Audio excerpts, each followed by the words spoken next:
2 సంవత్సరాలకు ఒకసారి మన తెలంగాణలో 4 రోజుల పాటు చాలా ఘనంగా మేడారం సమ్మక్క సారక్క జాతర అయితే జరుగుతుంది. ఈ జాతరకు దాదాపు 1 నుండి 1.5 వరకు మంది జనాలైతే అమ్మవారి దర్శనం కోసం అయితే వస్తారు. అయితే ఈ మేడారం జాతర ఎలా ప్రారంభమైంది?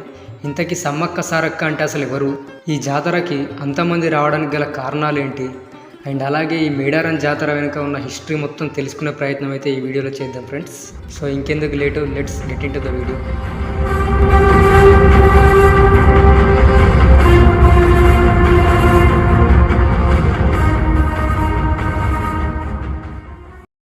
మేడారం జాతర వెనుక 2 హిస్టరీస్ అయితే ఉన్నాయి.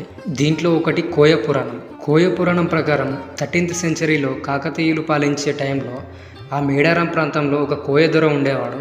ఆయనకి చాలా కాలం పాటు పిల్లలైతే లేరు.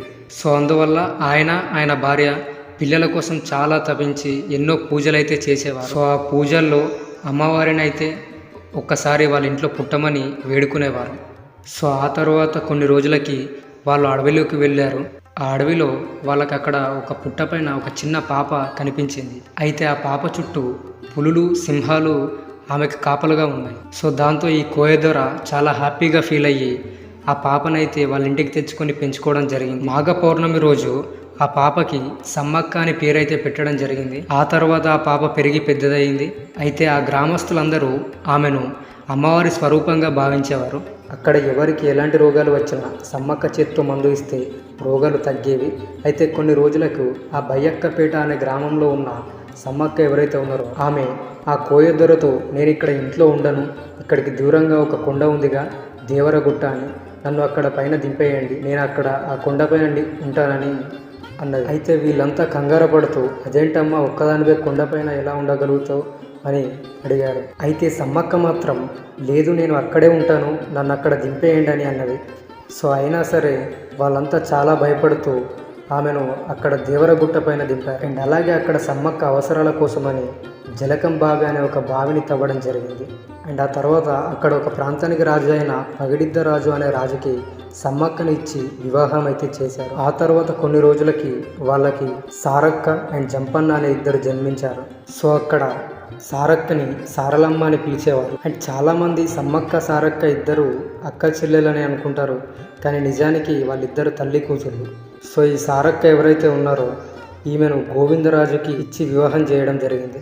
సో కోయ పురాణం ప్రకారం చూస్తే మేడారం హిస్టరీ అయితే ఇది. అండ్ అలాగే ఈ హిస్టరీకి సంబంధించిన ప్రూఫ్స్ అయితే ఇప్పటి వరకు మనం అక్కడ చూడొచ్చు.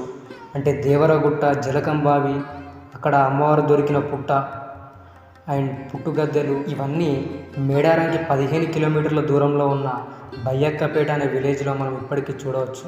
అండ్ మన జనరల్ హిస్టరీ ప్రకారం చూస్తే ఆ టైంలో ఆ ప్రాంతాన్ని కాకతీయ ప్రతాపరుద్రుడు పరిపాలించేవాడు. సో మన పగడిద్దరాజు ఎవరైతే ఉన్నారో ఈ ప్రతాపరుద్రునికి సామంతరాజు, అందువల్ల ప్రతాపరుద్రునికి ప్రతి సంవత్సరం పన్ను కట్టారు. అయితే ఒకసారి ఆ ప్రాంతంలో విపరీతమైన కరువు వచ్చింది. దాంతో అక్కడున్న ప్రజలకి తినడానికి కూడా ఏమీ ఉండేది కాదు.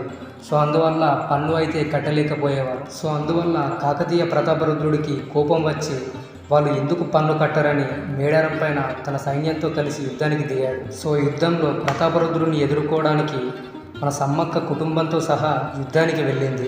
అండ్ వాళ్ళ వెనుక ఆ ప్రాంతపు ఆదివాసులు వెళ్ళారు. సో మొదటగా సారక్క, గోవిందరాజు ఇద్దరు అక్కడ కన్నెపల్లి అనే విలేజ్ ఉండేది. ఆ విలేజ్ నుంచే కాకతీయ సైన్యం లోపలికి వస్తుంది. అక్కడ వాళ్ళని లోపలికి రానియకుండా అడ్డుకోవడానికి సారక్క అండ్ గోవిందరాజు ఇద్దరు కూడా యుద్ధం చేసేవారు వాళ్ళతో. సో ఆ యుద్ధంలో వాళ్ళిద్దరూ కూడా చనిపోవడం జరిగింది. ఆ తర్వాత కాకతీయ సైన్యం అలా వస్తుండగా దారిలో జంపన్న వాగు అని ఒకటి ఉంది. ఆ కాకతీయ సైన్యం ఆ వాగు దాటకుండా జంపన్న అడ్డుకొని పోరాటం చేసేవాడు. సో ఆ పోరాటంలో జంపన్నని కాకతీయ సైన్యం కత్తులతో పొడి చేశారు. దాంతో జంపన్న అక్కడి నుండి వాళ్ళకి దొరకకుండా వెళ్ళిపోయి సంపెంగ వాగులో పడి చనిపోయాడు. సో అందువల్ల ఆ వాగు నీళ్ళంతా ఎరుపు రంగులోకి మారడం జరిగింది. అయితే ఇప్పటికీ కూడా ఆ వాగునీరు ఎరుపు రంగులో ఉంటాయని అక్కడ ఉన్న ఆదివాసులు నమ్ముతారు. అండ్ ఆ తర్వాత కాకతీయ సైన్యం ఆ వాగు కూడా దాటి వచ్చాక పగిడిద్దరాజు వాళ్ళతో యుద్ధం చేస్తాడు. చాలాసేపు పోరాటం చేసిన తర్వాత ఆ యుద్ధంలో ఆయన కూడా చనిపోవడం జరుగుతుంది. సో ఫైనల్గా ఆ తర్వాత సమ్మక్క యుద్ధంలోకి దిగింది. సమ్మక్క అమ్మవారి స్వరూపం. అందువల్ల ఆ సైన్యం మొత్తాన్ని చాలా ఘోరంగా చంపుతుంది. సో అందువల్ల సమ్మక్కని మనం గెలవలేమని చాలామంది సైన్యంతో కలిసి సమ్మక్కను వెనుక నుండి పొడిపిస్తారు. సో అందువల్ల సమ్మక్క యుద్ధాన్ని విడిచి ఒళ్ళంతా రక్తంతో అక్కడి నుండి నడుచుకుంటూ అక్కడ పక్కనే ఉన్న చిలకలగుట్ట అనే గుట్టపైకి వెళ్ళిపోయింది. ఈ చిలకలగుట్ట ఇప్పుడు మేడారం గద్దె ప్రక్కనే ఉంటుంది. అప్పుడు ఆదివాసులు చిలకలగుట్టపైకి వెళ్తున్న సమ్మక్కని వెతుక్కుంటూ ఆ చిలకలగుట్ట వైపు వెళ్ళారు. కానీ అక్కడ ఎక్కడా కూడా వాళ్ళకు సమ్మక్క కనిపించలేదు. కానీ ఆ గుట్టపైన నెమలినార చెట్టు అనే ఒక చెట్టు ఉంటుంది. ఆ చెట్టు కింద ఒక బౌల్ లాంటి దాంట్లో మొత్తం కుంకుమ కనిపించింది. సమ్మక్కని వెతుక్కుంటూ వెళ్ళిన వీళ్ళు సో అక్కడ ఉన్న ఆదివాసులను కాపాడడం కోసం అమ్మవారు దేహత్యాగం చేసింది అని ఏడుస్తూ అమ్మవారికి నమస్కారం చేస్తూ అక్కడి నుంచి వెళ్ళిపోవడం జరిగింది అక్కడ వచ్చిన ఆదివాసులంతా. అండ్ ఆ తర్వాత రోజు ఆ ప్రతాపరుద్రుడికి కాకతీదేవి అనే అమ్మవారు కలలో కనిపించారు. కాకతీదేవి అంటే కాకతీయులందరికీ ఆరాధ్య దేవత. సో అమ్మవారైతే ప్రతాపరుద్రుడికి చాలా గట్టిగా వార్నింగ్ ఇవ్వడం అయితే జరిగిందంట, అలా అన్యాయంగా అమాయకులని చంపుతున్నాడని.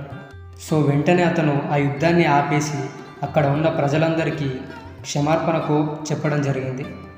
అండ్ అలాగే మేడారాన్ని స్వతంత్ర రాజ్యంగా ప్రకటించాడు.